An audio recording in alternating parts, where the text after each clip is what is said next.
Recording is on.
Qué fastidio.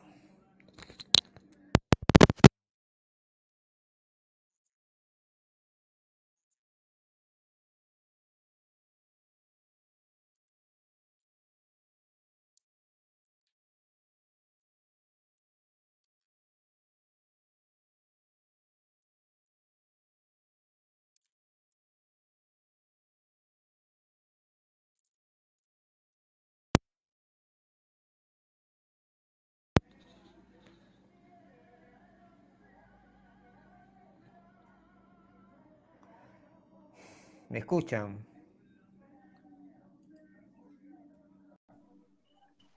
Sí, Buen profe. día, profe. Escucha. Sí, ok, perfecto. Bueno, como les estaba diciendo, buenos días, ¿cómo están? ¿Cómo les ha ido? Bien, profe, feliz año. Igualmente, igualmente.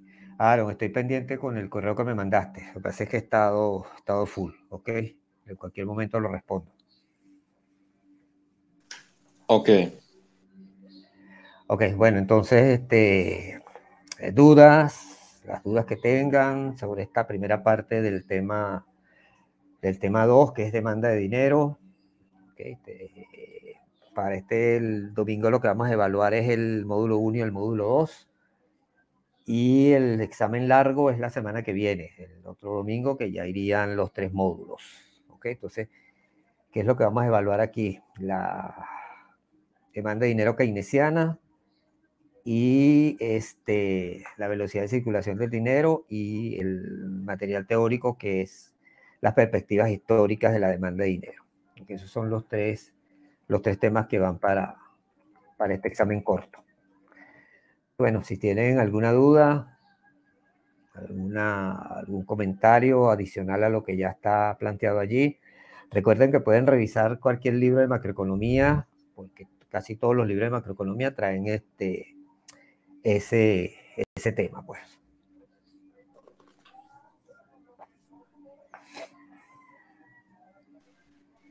Profe, el documento que se llama Demanda por Dinero, Teoría, Evidencia y Resultados, ¿ese también va?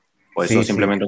Ok. No, si va a la parte teórica, o sea, la parte empírica no. O sea, va, cómo se desarrolla la demanda de dinero, los conceptos de demanda de dinero, las teorías de demanda de dinero, que es lo que está ahí en esa primera parte. ¿Okay?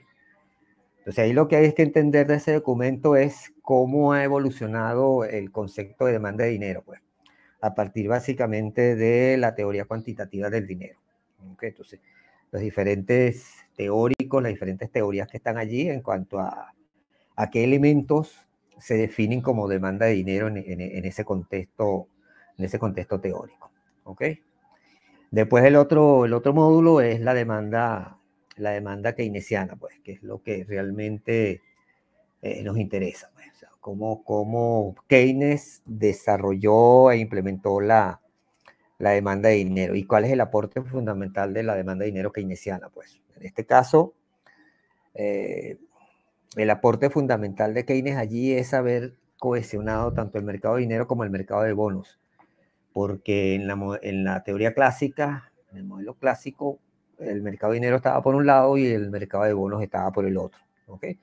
Entonces, ¿qué fue lo que hizo Keynes? Bueno, introducir un componente especulativo allí, que es el mecanismo el mecanismo de transmisión entre el mercado de dinero y el mercado de bonos. Okay, si el mercado de dinero si el mercado de bonos está en equilibrio, el mercado de dinero también lo está. Entonces, excesos de oferta o de demanda de dinero generarán también desequilibrios en el mercado de bonos. Por lo tanto, la variable de ajuste allí en ese mecanismo keynesiano es simplemente la tasa de interés nominal. ¿Okay? Después tienen un trabajo sobre velocidad de circulación del dinero, cómo surge, qué significa, qué es, cuál es el papel de la velocidad de circulación del dinero. Un documento muy, muy sencillito, no tiene mayores complicaciones. Entonces, esos elementos es lo que van para este examen. Entonces, bueno, los escucho. Si tienen alguna duda. ¿Me escucha, profe? Sí. Sí, yo tengo una duda. Ajá. Y bueno, según lo que vi en el documento, en alguna parte vi que una de las teorías keynesianas, o al menos uno de los postulados, es que agarran la teoría cuantitativa del dinero, o sea, la ecuación que la determina, y hacen un despeje. Sin embargo, tengo entendido que Keynes también tenía una ecuación distinta para determinar la demanda de dinero. Entonces, ¿por qué se basan directamente en algunos casos de la teoría cuantitativa directamente? Porque la teoría cuantitativa del dinero, lo que es el elemento, digamos, accionar para determinar que los precios vienen determinados por el incremento en la oferta monetaria. Si tú despejas y asumes que, como asumían los clásicos, que la velocidad de circulación del dinero y la cantidad de dinero estaban dadas, perdón, la cantidad de dinero no, el producto, la renta estaba dada, entonces por lo tanto lo que te queda allí es que los precios es igual a la oferta monetaria. ¿Okay? Entonces en ese contexto, ¿qué es lo que nos está diciendo? Que fue lo que vimos en el tema 1. En el tema 1 dijimos que la inflación era un fenómeno monetario, ¿se acuerdan, no? Entonces por lo tanto, la manera más, el elemento teórico que respalda eso que dijimos allí es la teoría cuantitativa. Ok, entonces a partir de la teoría cuantitativa podemos también resolver otros elementos como la velocidad de circulación del dinero. ¿Qué hace Keynes? O sea, en el modelo clásico, la velocidad de circulación del dinero está dada. ¿Qué decían los clásicos? Los clásicos decían que, bueno, para que esa velocidad de circulación se alterara, era más a largo plazo que a corto plazo. Y estaba dada porque, bueno, no hay cambios en los hábitos institucionales, en los mecanismos institucionales, no hay cambio en los hábitos de pago, etc. ¿Ok? ¿Qué plantea Keynes posteriormente? Keynes asume que esa velocidad de circulación del dinero no está dada, o sea, que no es constante, porque fíjense que en el modelo clásico la curva de oferta agregada es completamente vertical, es decir, la renta está dada. Si la renta no varía, ¿ok? Como ustedes vieron más adelante en el tema de la velocidad, la velocidad no va a variar porque la demanda de dinero tampoco va a variar. ¿Qué plantea Keynes? Que si el ingreso no es constante, porque el ingreso depende de quién, de inversiones, etcétera, ¿okay? De gasto público. Por ejemplo, si hay un aumento en el gasto público, ¿verdad? Eso se supone que ese dinero puede ir a la economía. Eso va a incrementar la renta o la demanda agregada. Acuérdense que la demanda agregada está compuesta por ¿quién? Consumo, más gasto público, más inversión, más balanza de pagos neta, ¿verdad? Eso es lo que tenemos allí. Por lo tanto, si el gasto público aumenta, eso generaría un impacto en la demanda agregada y eso generaría un impacto en la renta y la renta aumentaría. ¿Ok? Si la renta aumenta, entonces en consecuencia la demanda de dinero transaccional también va a aumentar porque ahora hay más bienes y servicios en el mercado y en consecuencia los agentes económicos desean demandar más dinero para comprar esos bienes y servicios. ¿Ok? Entonces, en ese contexto keynesiano, ya esa velocidad de circulación del dinero no es constante. Y lo ven ustedes en las ecuaciones que están en el documento de velocidad de circulación del dinero. ¿ok? Que depende de la renta real y de otras variables como la tasa de interés, ¿ok?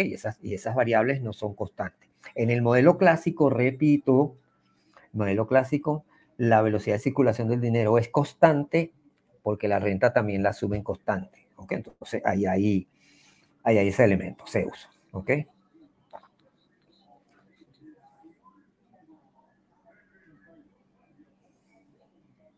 ¿Te quedó claro, Zeus? Ok, profe, sí, gracias. Ok. Ajá. ¿Alguien más? ¿Dudas? ¿Preguntas? Profesor, soy Aaron. Ajá, Le dime. quería preguntar que si de esa misma fórmula de la velocidad de circulación del dinero, Ujú. uno pudiera analizar la variación de los precios. Es decir, despejamos P de esa Ajá, fórmula y te va a y quedar en función de la velocidad, ¿no? Sí, exacto. O sea, o realmente estaba pensando en que si yo le aplico una derivada con cualquier variable, pudiera ver la variación de los precios con respecto a la variación de alguna variable, del producto, de la cantidad de dinero o de la velocidad. exacto, exacto, exacto. Pero fíjate qué pasa allí. Por supuesto, la velocidad de circulación de dinero es un indicador de que hay un aumento en los precios, ¿verdad? Acuérdense que lo que vimos en la parte 1. ¿Qué le interesaba a los agentes económicos? Mantener su poder adquisitivo que tenían antes de que los precios aumentaran, ¿verdad? ¿Se acuerdan de eso, no? Si eso lo traemos al contexto de la demanda de dinero, ¿qué vamos a tener? Bueno, yo quiero mantener mi poder adquisitivo, ¿verdad? Nos íbamos a lo que era la restricción financiera, dinero más bonos, ¿ok? En este caso, ¿qué hacía el agente económico? Vendía bonos porque necesitaba dinero, ¿verdad? Y eso tenía un efecto importante en la tasa de interés, que era que esta aumentaba.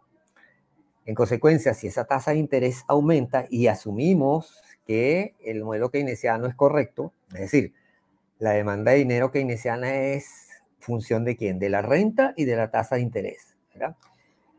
Keynes también habló de un elemento de incertidumbre, ¿verdad? Entonces pudiera ser renta, tasa de interés más una variable sigma allí que nos estaría hablando de incertidumbre, ¿verdad? Pero bueno, ese sigma lo hacemos constante, lo sacamos de allí, no nos mortificamos por eso. Entonces nos queda que es renta y tasa de interés. Por supuesto, la relación entre la tasa de interés y la demanda de dinero es negativa. En consecuencia, si la tasa de interés aumenta, ¿ok? Esa demanda de dinero disminuye.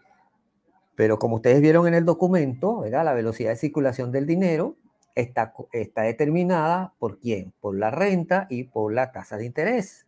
¿Ok? Sí, los mismos componentes que me determinan la demanda de dinero. Es decir, no podemos separarlas. O sea, están allí juntas. ¿Ok? O sea, si la demanda de dinero aumenta, la velocidad de circulación debería disminuir. Y si la demanda de dinero disminuye, la velocidad de circulación debería aumentar.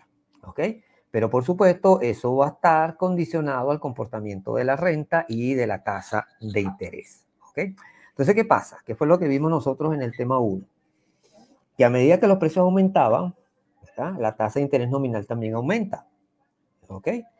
Si eso aumenta, ¿ok? ¿Qué pasa con la velocidad de circulación del dinero? Es decir, si la tasa de interés aumenta, ¿qué pasa con la velocidad de circulación del dinero?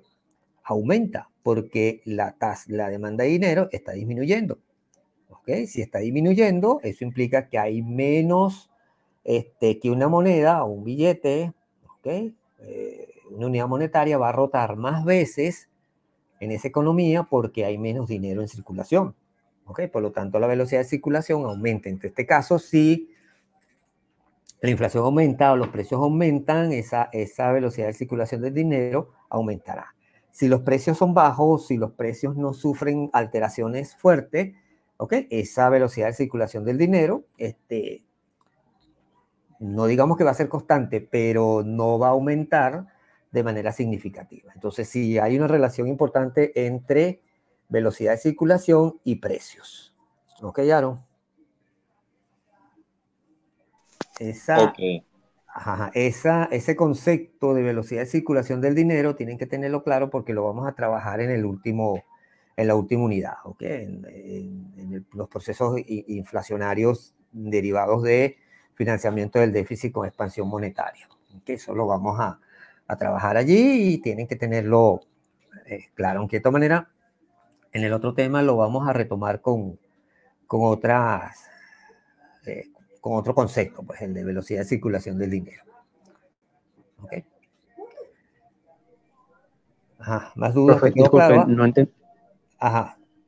entendí bien la relación entre la tasa de interés y la velocidad de circulación. ¿Podría explicarlo nuevamente? Claro, pero si tú viste el material, si viste el material y lo revisaste bien, ¿qué tienes? Ahí la definición de velocidad de circulación es las veces que rota una unidad monetaria o que circula una unidad monetaria en la economía, ¿verdad? Y esa velocidad de circulación depende de quién, de la renta y de la tasa de interés. La demanda de dinero depende también de quién, de la renta y la tasa de interés. ¿Ok? O sea, son las dos variables que determinan allí. Simplemente que el signo cambia. ¿Ok? El signo cambia ahí. Ajá. Entonces, ¿qué pasa? Lo que dije hace ratico. Cuando vimos el tema 1, ¿verdad? Los agentes económicos les interesaba qué cosa. Mantener su nivel de consumo, nivel adquisitivo que tenían antes del aumento de los precios. ¿Sí? Vimos, ¿verdad? Que a medida que los precios aumentan, también la tasa de interés aumentaba. ¿Okay? Y las dos dependían de quién. Del aumento en la oferta monetaria. ¿Sí? Si nosotros habíamos dicho que, por ejemplo, el aumento inicial de la renta era 5%, al final los precios iban a subir 5% y la tasa de interés nominal también iba a subir 5%. ¿Ok? Acuérdense de eso que lo vimos ahí. En consecuencia, ¿ok? Cuando la tasa de interés aumenta, ¿qué pasa con la demanda de dinero? Disminuye. ¿Ok? Si esta disminuye, es decir, hay menos dinero circulando en la economía, por lo tanto, si hay menos dinero circulando en la economía, una unidad va a rotar, una unidad va a rotar más veces, ¿ok? En esa economía, por lo tanto, esa velocidad de circulación va a aumentar. ¿Ok? O sea, esto que estamos hablando es a nivel macro, ¿ok? O sea, nosotros pudiéramos descomponer esto dependiendo del agregado monetario que estuviéramos hablando, M1 o M2, ¿ok? Pero eso no lo vamos a trabajar porque yo no lo planteé allí, pues, ¿ok? Pero así en términos generales, podemos asumir que M1 tiene una tasa de interés que es propia de esa definición y M2 tiene una tasa de interés que le es propia de esa definición, ¿ok? Entonces, ahí pudiéramos nosotros desagregar y ver qué pasa con esos agregados dependiendo de cómo esa tasa de interés que está asociada a esos agregados también afecta. ¿Ok? En este caso, nosotros estamos viendo una tasa de interés que es agregada, ¿okay? Que es la del conjunto de la economía, la renta que es del conjunto de la economía y la velocidad de circulación y la demanda de dinero que es una demanda de dinero agregada y una velocidad de circulación del dinero agregado. ¿Ok? Entonces asumimos que si la demanda de dinero agregada disminuye porque la tasa de interés agregada aumentó, ¿ok? Eso en consecuencia generará que la velocidad de circulación del dinero, en este caso la velocidad de circulación agregada, aumente. ¿Ok? Entonces lo podemos ver por allí de esa manera sencillita. ¿Ok? No sé si te quedó claro, Zeus. Sí, profe, entendí. Gracias. ¿Seguro? Sí, sí. Ok.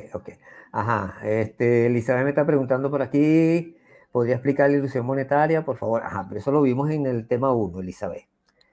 Ok, o sea, ¿qué es ilusión monetaria? Bueno, lo vimos allí cuando estábamos hablando de que habían expectativas y que había información imperfecta. Ok, en este caso sí hay un aumento de sueldos, ok, en este caso un aumento de la renta en todo caso también, ¿verdad? Asumimos que esa renta va a ser igual a mi renta real o a mi poder adquisitivo real, ¿ok? Y obvio el nivel de precios, por lo tanto, ahí tengo un problema de ilusión monetaria, ¿ok? Era lo que pasaba más o menos en Venezuela antes, cuando se anunciaban el aumento de los salarios mínimos, ¿ok? O sea, no teníamos el proceso de hiperinflación, teníamos inflación, pero de 2 cifras, no por ahí como hay unos economistas que imagino utilizaron una bolita de cristal y dijeron que la hiperinflación se acababa ahorita en febrero, y que vamos a tener una inflación de 3 dígitos, ¿ok? No de 2, sino de 3. Entonces, ¿qué pasaba allí? Bueno, se anunciaba un salario mínimo y los agentes económicos asumían, ¿ok?, que ese salario mínimo iba a ser equivalente a la cantidad de bienes y servicios que podías comprar, es decir, a su poder adquisitivo. ¿Okay? Entonces, allí hay un proceso de ilusión monetaria. ¿Okay? Por supuesto que cuando vas al mercado, porque como hay información imperfecta, ya no es lo mismo, pues. ¿Ok, Elizabeth? Ok, perfecto. Ok, entonces, ¿alguien más? ¿Dudas? ¿Preguntas? ¿Comentarios?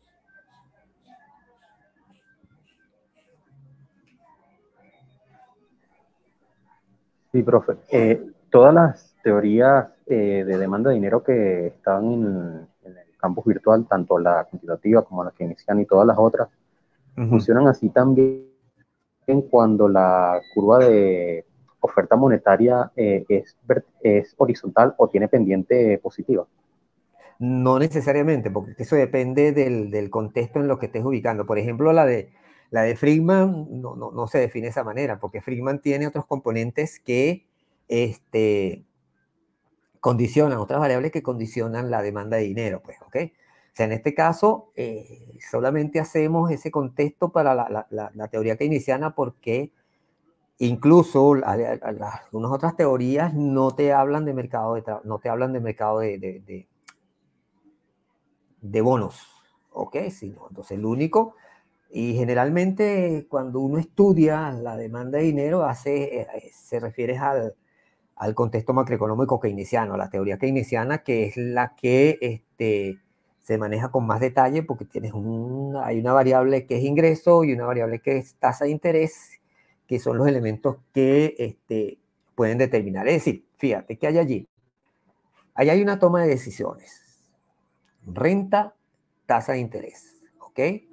Dinero en efectivo o dinero especulativo. Es decir, ahí tenemos dos funciones del dinero, como medio de pago o como capital, reserva de valor. ¿Okay? En este caso, invertir. ¿Qué pasa si esa tasa de interés aumenta? Bueno, yo tengo que tomar una decisión. O mantengo mi dinero en efectivo, ¿okay?, para comprar bienes y servicios, o decido invertirlo, ¿okay?, comprar bonos, ¿okay?, para tener una reserva de capital. ¿Okay? Entonces, en este caso, si yo asumo eso, ¿qué va a pasar? O sea, igualito voy a tener una disminución de mi demanda de dinero o mi demanda de circulante, ¿ok?, que se va a trasladar ¿a dónde? A esa compra de bonos, ¿ok? Fíjense, que era lo que decía Keynes. No me acuerdo si en el material de la demanda keynesiana lo coloqué. Ahorita no lo recuerdo. Pero cuando Keynes define esa demanda de dinero, ¿okay?, tenemos una función con pendiente negativa, tenemos una tasa de interés de equilibrio, ¿ok? Él se hacía un conjunto de preguntas, no es porque yo estaba allí, sino porque uno lo ha leído y hay una historia bien interesante sobre eso. Incluso Keynes forma expectativas, o dice que los agentes forman expectativas sobre esa tasa de interés, que es lo que define la demanda especulativa. ¿Ok? A una tasa de interés dada, por supuesto, los agentes económicos también tendrán un equilibrio en una demanda especulativa. Pero ¿qué pasa si esa tasa de interés disminuye? ¿Ok? Para alguna acción de los agentes económicos. Bueno, esa demanda de dinero especulativa va a aumentar. ¿Ok? ¿Por qué? Porque los agentes económicos esperarían que esa tasa de interés volviera a su punto de equilibrio, es decir, aumentara o aumentara más que ese punto. ¿Okay? Entonces, en consecuencia, Keynes se preguntaba por qué los agentes económicos, si la tasa de interés disminuye, aumenta la demanda de dinero especulativo. O sea, ¿por qué guardo dinero en efectivo en este momento? Entonces, la respuesta que dio Keynes es porque los agentes económicos forman expectativas sobre la tasa de interés, esperando que esta suba, y cuando esta sube, entonces, ¿qué pasa? Me voy a ¿dónde? Al mercado de bonos, compro bonos y esa demanda especulativa disminuye. Pero ¿qué pasa? Que si esa tasa de interés aumenta, ¿ok? Los agentes económicos, por supuesto, comprarán bonos, etcétera, o cualquier otro activo que les genere una renta. Entonces, ¿qué es lo que define Keynes al final como demanda de dinero? Keynes define que hay dos componentes de esa demanda de dinero, cosa que no definen los clásicos, ¿ok? Como demanda de dinero, cosa que no define Friedman, por lo menos no explícitamente, pues esa demanda de dinero como lo hace Keynes, ¿ok? Entonces Keynes define que esa demanda de dinero tiene dos componentes, un componente transaccional, ¿ok? Que está en sintonía con la función del dinero como medio de cambio, y un componente especulativo que está como función de una demanda el dinero como reserva de valor. ¿Okay? Entonces ahí hay dos componentes. El primer componente que depende de la renta y el segundo que depende de la tasa de interés. Entonces, por eso tú tienes allí una demanda de dinero que es negativa. ¿Qué pasa con la oferta monetaria? En ese gráfico nosotros tenemos tasa de interés, ¿verdad? En el lado vertical, y demanda de dinero en el lado horizontal. Pero si agregamos una oferta agregada, pero una oferta monetaria, asumimos que es exógena, ¿ok? Es decir, es exógena ¿a quién? A la tasa de interés, y por lo tanto tenemos una función de oferta agregada completamente vertical, ¿ok? Ahora, sí, como plantea Belsunegui, que la oferta monetaria puede depender de la tasa de interés, entonces ya no sería una oferta agregada completamente monetaria, vertical, sino que tendría pendiente positiva.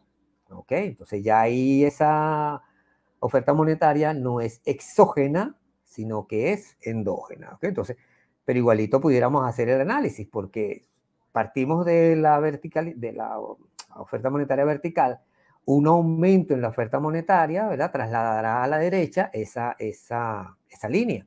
¿Ok? En ese contexto, ¿ok? La tasa de interés va a bajar, ¿ok? Porque vamos a tener un exceso de demanda de dinero, ¿ok? Y esa va a bajar y en consecuencia la tasa de interés va a disminuir. Lo que hay es que entender por qué esa tasa de interés disminuye, ¿ok?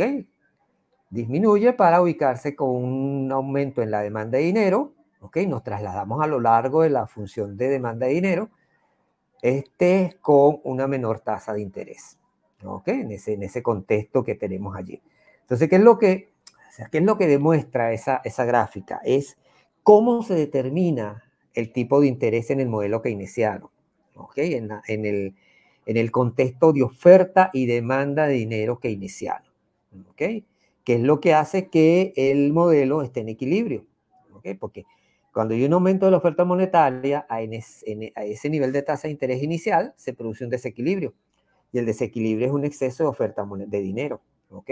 Eso va a generar un desequilibrio también en el mercado de bonos. ¿Ok?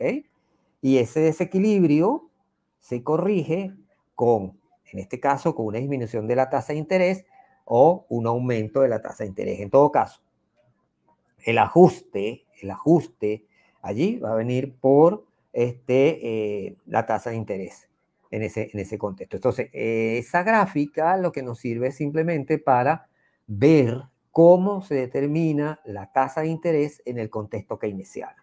¿Ok, Zeus? Ok, profe, gracias. Chévere, bueno. ¿Quién más?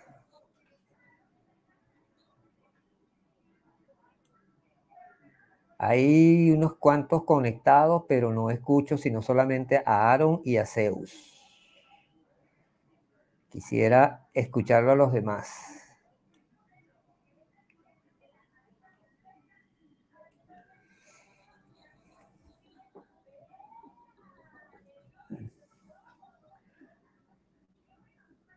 Bueno, sigo con Zeus y Aaron. Aaron, Zeus, ¿hay algo más? ¿Hay más comentarios, preguntas, dudas?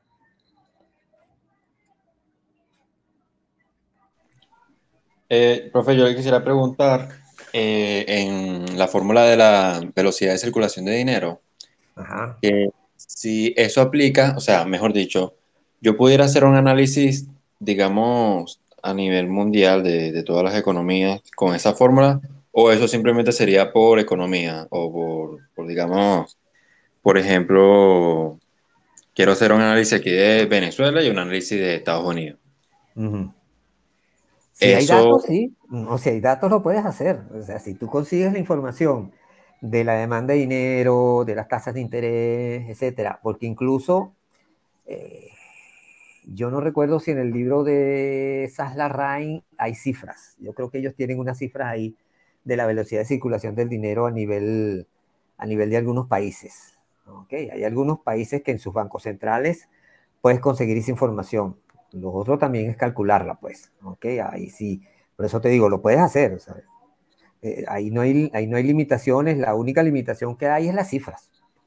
¿Ok? Más ok, nada. pero le quería preguntar que si yo, por ejemplo, lo hago con todo el mundo, o sea, vamos a suponer que yo le quiero sacar Bueno, el- ahí tienes que trabajar bastante porque ¿cuántos países hay en el mundo?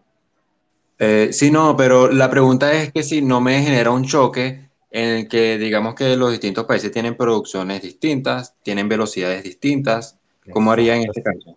No, no, bueno, ahí tendrías, si lo que quieres es hacer un análisis, por supuesto que vas a tener producción distinta, velocidades de circulación distintas. Ahora, si tú lo que quieres es analizar cómo ha sido la velocidad de circulación a nivel de, ponle tú, los países de América Latina, por ejemplo, ¿verdad?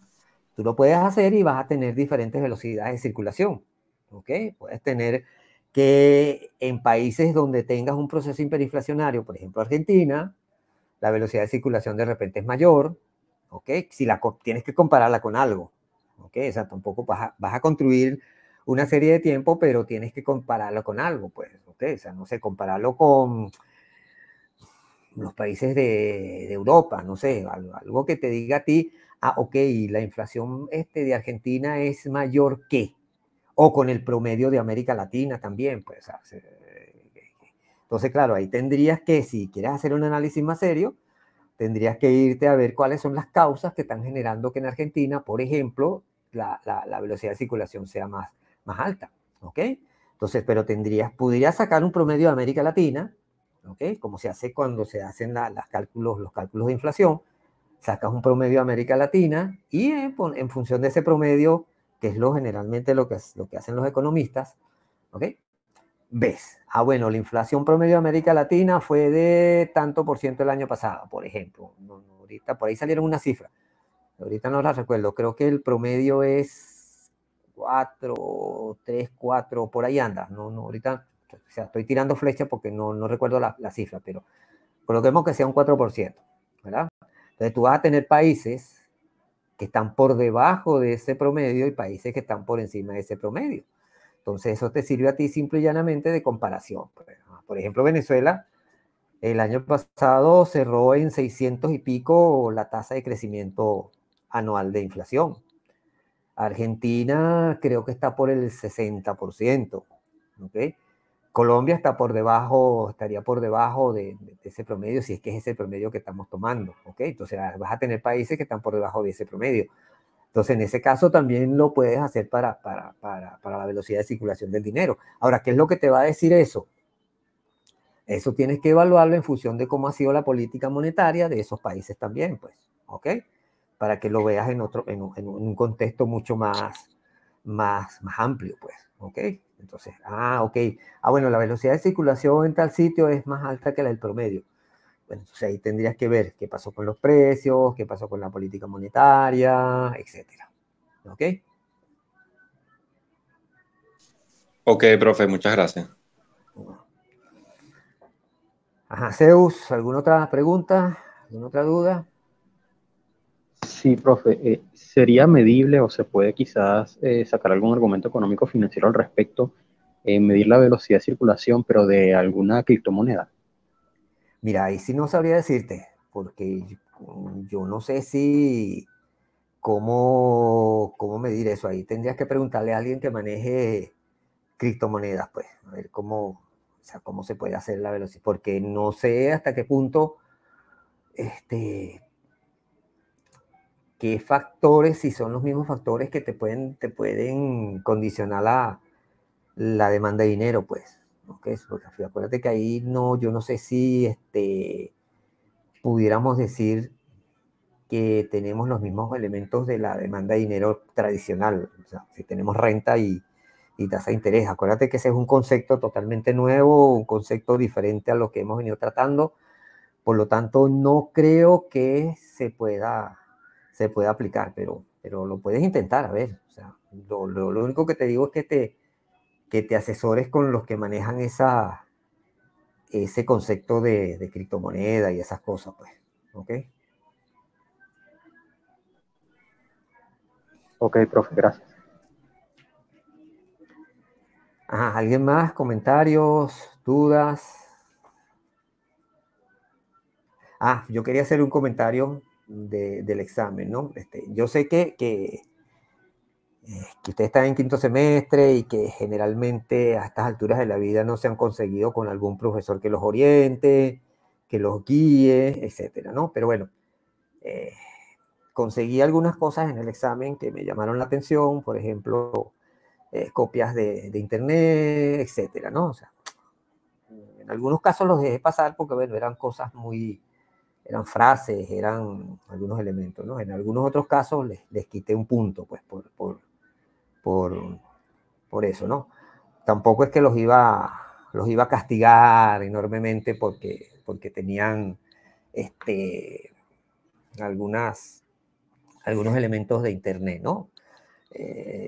Me llamó también la atención que hubo algunos estudiantes que la redacción era casi que impecable, ¿no? A mí eso me causa escozor porque no es que el estudiante per se sea que redacte mal, ¿no? Porque igualito siempre eso sucede, a uno también le pasa, pero llama la atención, ¿no? Llama la atención. Entonces, bueno, simplemente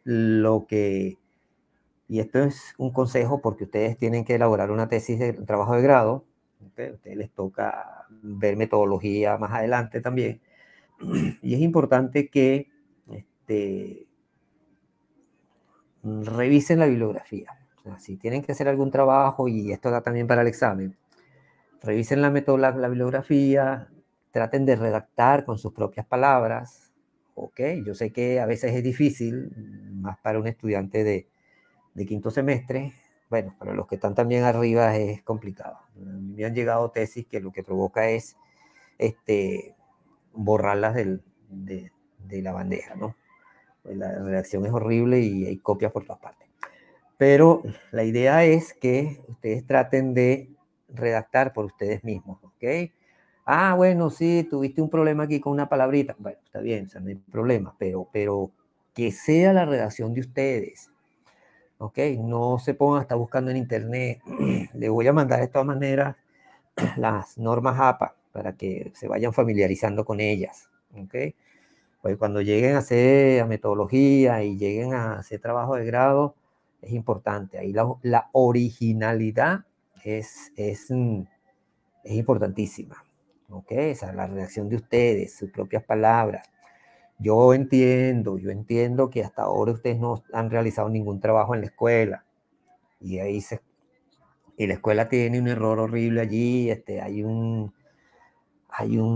vacío enorme en redacción, pues, en cómo redactar un párrafo, por lo menos, o cómo redactar una frase, lo más sencillo, pues, ¿ok? Entonces porque ahí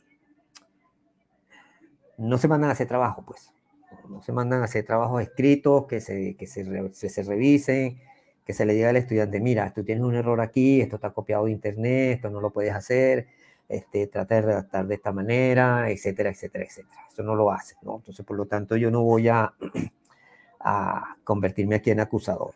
Cuando me llegan las tesis de grado, bueno, ahí sí destrozo tesis, porque si están copiadas, peor. Pero ustedes están empezando, ¿ok? Entonces yo lo que estoy tratando es de orientarlos, de que ustedes entiendan que eso no puede ser, que traten de redactar con sus propias palabras. Ustedes tienen unos materiales, si bien es cierto que son cortos, pero ya ustedes tienen una noción del tema 1, el tema 2, ¿ok? Entonces ahí lo pueden ir elaborando, pueden revisar bibliografía, que ahí la tienen también, ¿ok? Lo que yo quiero es que simplemente cuando yo le meta el bicho ese, el programa ese de detector de plagio, no me aparezca nada, ¿ok? No me aparezca nada, que ustedes realmente hicieron su trabajo, que lo interpretaron ustedes, pues que lo redactaron ustedes, ¿ok? Eso es importante para que ustedes vayan preparándose para su trabajo de grado, para la materia esa que llaman metodología, ¿ok? Entonces, de todas maneras, yo les voy a mandar a su correo las normas APA, las últimas normas APA, cómo se cita, es una cita textual, una cita corta, una cita larga, etcétera, ¿ok? Para que tengan eso en cuenta. Por ejemplo, ok, hazle el examen. Bueno, pero es que yo no sé cómo redactar esto. Bueno, entonces coloca, bueno, según fulanito, él plantea tal y tal cosa, que está bien, yo no voy a colocar lo malo, bueno, porque lo está citando, pues está citando al autor. Pero eso no significa, ok, que la pregunta completa me la van a citar con el autor. No, o sea, yo necesito que ustedes redacten las preguntas con sus palabras. Okay, las respuestas con sus palabras. Que no sé cómo explicar esto. Bueno, según fulanito, pero eso no puede ser el 100% de la respuesta. ¿Ok? Entonces, es importante que ustedes hagan reflexión sobre esto. ¿Ok? Y vayan buscando información también. Bueno, si no hay más dudas, más comentarios, no sé, ¿hay algo más? ¿Algún comentario? Profe, yo tengo otra pregunta sobre el caso de Venezuela cuando existían los precios justos. Si nosotros tenemos la fórmula de la velocidad de circulación del dinero y los precios, por esa política de que los precios son justos, tomamos la P constante. Y bueno, teníamos la cantidad de dinero que cada vez aumentaba más y la producción disminuía. La velocidad del dinero, ¿qué le sucedía? Porque a mi percepción, yo lo que digo es que empíricamente lo que yo percibía era que aumentaba la velocidad del dinero. Pero viendo la fórmula, pienso que para que la fórmula siga existiendo la igualdad, tiene que bajar. Claro, pero es que eso va a depender de cómo ha sido la tasa de interés. O sea, tú tienes que tomar los dos componentes, el ingreso y la tasa de interés, para ver allí, pues. Yo no sé, pues yo tengo tiempo que no reviso esas cifras de Banco Central, si ellos calculan la velocidad de circulación de dinero. Yo creo que no, ellos no calculan eso. Pero bueno, ese sería un ejercicio interesante, Aaron, sí. Saber cómo funciona esa velocidad de circulación del dinero en la economía venezolana cuando había precios justos, pues, ¿ok? Aunque acuérdate que no eran tan justos, o sea, era simplemente un control de precios, más nada, ¿ok? Entonces, que ellos le colocaron justo es otra cosa, pero era simplemente un control de precios. Y eso tendrías que verlo, a nivel agregado, tendrías que verlo por la tasa de inflación, a ver qué pasó allí, y ver también... tendrías que irte por M1 o M2, que son definiciones también de demanda de dinero, ¿ok? Para ver qué pasó con esas dos, con esas dos definiciones. ¿Cuál es la que toma Banco Central como definición de demanda de dinero? En este caso sería M2 porque M2 se define también como oferta monetaria, es decir, liquidez, ¿ok? Entonces, ahí tendrías que ver cómo se comportó esa oferta de dinero, cómo se comportó ese M2, que es la variable que tendrías que tomar como definición de demanda de dinero. ¿Ok?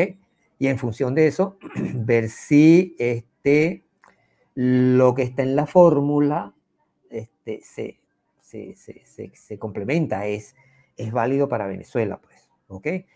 Yo no sé, déjame buscar a ver, yo no sé si habrá algún trabajo sobre velocidad de circulación del dinero en Venezuela. ¿Ok? De todas maneras, no te prometo nada, pero voy a preguntar por allí y a buscar a ver si hay algún trabajo sobre velocidad de circulación del dinero en Venezuela. ¿Ok? Si lo consigo, te lo mando. De todas maneras, bueno, revisa Banco Central y ve las cifras allí de M2. ¿Ok? Ok, profe, voy a hacer ese trabajo a ver A ver qué te porque da. sí me gustaría. Sí, bueno, sí, eso puede ser un buen ejercicio a ver qué te da, pues, a ver si da algo por allí, pues, pero vas a tener muchas limitaciones, ¿ok? Entonces, pero bueno, inténtalo a ver qué te da, ¿ok? Ok. Ajá, bueno, ¿alguna otra duda? ¿Algún otro comentario adicional?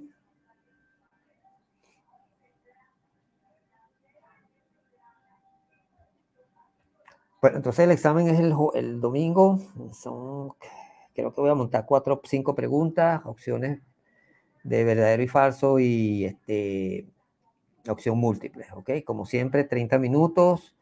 Tienen desde las 8 de la mañana hasta las 12 de la noche y a medida que abran, por supuesto, tienen las 30 minutos. Yo voy a seguir insistiendo en lo que les he dicho anteriormente. Como yo no los puedo ver, ¿verdad? No tengo esa capacidad para verlos, voy a seguir insistiendo en lo mismo. Seriedad, honestidad y responsabilidad. ¿Ok? Yo me imagino que sí, ustedes se llaman y se preguntan, pero de verdad me gustaría que fueran honestos con sus estudios. ¿Ok? Honestos, serios y responsables. Bueno, nos vemos. Bueno, la semana que viene tenemos entonces el examen largo, el domingo que viene, así que el jueves que viene nos volvemos a encontrar, pues. ¿Ok? Entonces, para el otro examen, sí va el tema de tipo de cambio, oferta monetaria. Bueno, el último módulo que está allí, que ahorita no recuerdo, precios y cantidad de dinero, pues, y tipo de cambio. Eso va para el otro examen. Para este no va. Para este va solamente el módulo 1 y el módulo 2. ¿Ok?